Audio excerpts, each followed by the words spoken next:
Hi friends, எல்லாருக்கும் வணக்கம். இன்னைக்கு வீடியோ மொத நாள் ராத்திரியே மறுநாள் காலை கிச்சன் வேலைக்கு தேவையானதை நான் எப்படி ரெடி பண்ணுறேன் அப்படிங்கிறத உங்கள் கூட ஷேர் பண்ணுறேன்.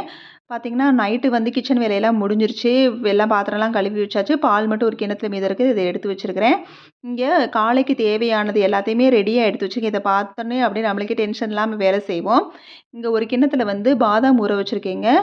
அப்புறம் காலையில எந்திரிச்சோனே ஹெல்த்தி ட்ரிங்காக இப்போ ஒரு மாசமா கன்டின்யூ பண்ணிக்கிட்டு இருக்கேன். நெல்லிக்காய், கருவேப்பிலை போட்டு ஜூஸ் குடிக்கிறது. அதுக்காக நெல்லிக்காய் எடுத்து வச்சிருக்கிறேன். ப்ரஷ் பண்ணோன்னே இதான் ஃபஸ்ட்டு ட்ரிங்காக எடுத்துக்கிறது. அப்புறம் தக்காளி எல்லாம் குழம்பு, ரசம், சட்னிக்கு தேவையானதை எடுத்து வச்சிருக்கிறேன். ராகி தோசை ஊற்றுறதுக்கு தக்காளி சட்னி எடுத்து வச்சிருக்கிறேன். பார்த்தீங்கன்னா ஒரு பழம் குழம்புக்கு, 2 பழம் ரசத்துக்கு, அடுத்து மிச்சம் இருக்க பழம் 5 பழத்தை தக்காளி சட்னிக்கு எடுத்து வச்சிருக்கிறேன். ரெடியாக எடுத்து வச்சிருக்கிறேன். அப்புறம் பச்சடி செய்கிறதுக்கு மாங்காய் எடுத்து வச்சுருக்கிறேன். இது ஒரு காயை நாளைக்கு செய்ய போகிறேன். அப்புறம் குழம்பு பார்த்தீங்கன்னா பூண்டு குழம்பு வைக்க போகிறேன். அதனால் குழம்புக்கு தேவையான வெள்ளைப்பூடெல்லாம் உரித்து ஒரு கண்ணாடி பாட்டிலில் எடுத்து வச்சுருக்கிறேன். இதை ஃப்ரிட்ஜில் எடுத்து வச்சுருவீங்க. இது சாதம் வடிக்கிற பாத்திரம் தான். அதில் அரிசி, சமையலுக்கு தேவையான அரிசி எடுத்து வச்சுருக்கிறேன். பக்கத்தில் புளி எடுத்து வச்சுருக்கிறேன். ஒரு கிண்ணத்தில் குழம்புக்கு தேவையான புளியும், இன்னொரு கிண்ணத்தில் ரசத்துக்கு தேவையான புளியும் எடுத்து வச்சுருக்கிறேன். இப்போ 3 பாத்திரத்துலையும் இந்த மாதிரி எடுத்து வச்சுருக்கிறேன். காலையில் எழுந்திரிச்சோடனே ப்ரஷ் பண்ணோடனே 3லையும் தண்ணியை ஊற்றி வச்சுருவேன். தண்ணி ஊற்றி வச்சுன்னா அரிசி, புளி எல்லாமே ஊறிக்குங்க. அடுத்து நம்ம கிச்சன் வேலையை பார்க்குறதுக்கு ஈஸியாக இருக்கும். இங்கே முருங்கீரை காய்க்கு எடுத்து வச்சுருக்கிறேன். மாங்காய் பச்சடியும் முருங்கீரையும் தான் நாளைக்கு காய வைக்க போகிறேன் பூண்டு குழம்பு வச்சு.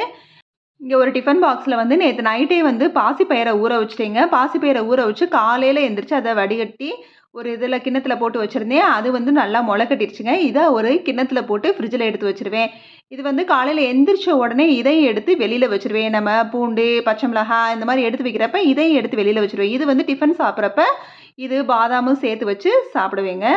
அடுத்து இது 2யும் எடுத்து ஃப்ரிட்ஜில் எடுத்து வச்சுட்டு காலையில் எந்திரிச்ச உடனே எடுத்து வெளியில் வச்சுருவேன். இது பச்சை மிளகாய், அந்த பாசிப்பயிரை எந்திரிச்ச உடனே வெளியில் எடுத்து வச்சா தான் டிஃபன் சாப்பிட்றப்ப சில்னஸ் போய் சாப்பிட முடியும். இது சின்ன வெங்காயம் எடுத்து வச்சுருக்கேன் ரெடியாக. காலையில் எந்திரிச்ச உடனே கட் பண்ணிக்குவேன். நீங்கள் உரிச்சு வைக்கிறதுனால உரிச்சு வைக்கலாம். தோலை மட்டும் உரிச்சு வைங்க. கட் பண்ணி வச்சிடாதீங்க. காலையில் எந்திரிச்ச உடனே தான் கட் பண்ணணும். இதான் என்னோட நாளைக்கான மெனு. இப்படி தான் நான் ஒரு மாதமாக எடுத்து ரெடி பண்ணி வச்சுருக்கிறது. காலையில் எனக்கு டென்ஷன் ஃப்ரீயாக வேலையை பார்க்க முடியுது.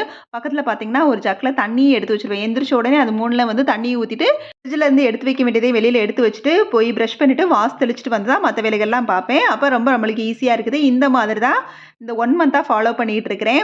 ஏற்கனவே நான் சொல்லியிருக்கிறேன் எப்படிப்பட்ட சோம்பேறிங்கிறதையும் உங்கள்கிட்ட நான் சொல்லியிருக்கிறேன். இப்போ உண்மையிலே 2023லேருந்து இந்த மாதிரி கொஞ்சம் கொஞ்சம் மாற்றம் வந்துட்டுருக்கேன். இந்த வீடியோ உங்களுக்கு பிடிச்சிருந்துச்சுன்னா லைக் பண்ணுங்கள். உங்களோட அட்வைஸை கமெண்ட்டில் சொல்லுங்கள். அதோட மறக்காமல் நம்ம சேனலை சப்ஸ்கிரைப் பண்ணுங்கள். தேங்க்யூ ஃபார் வாட்சிங்.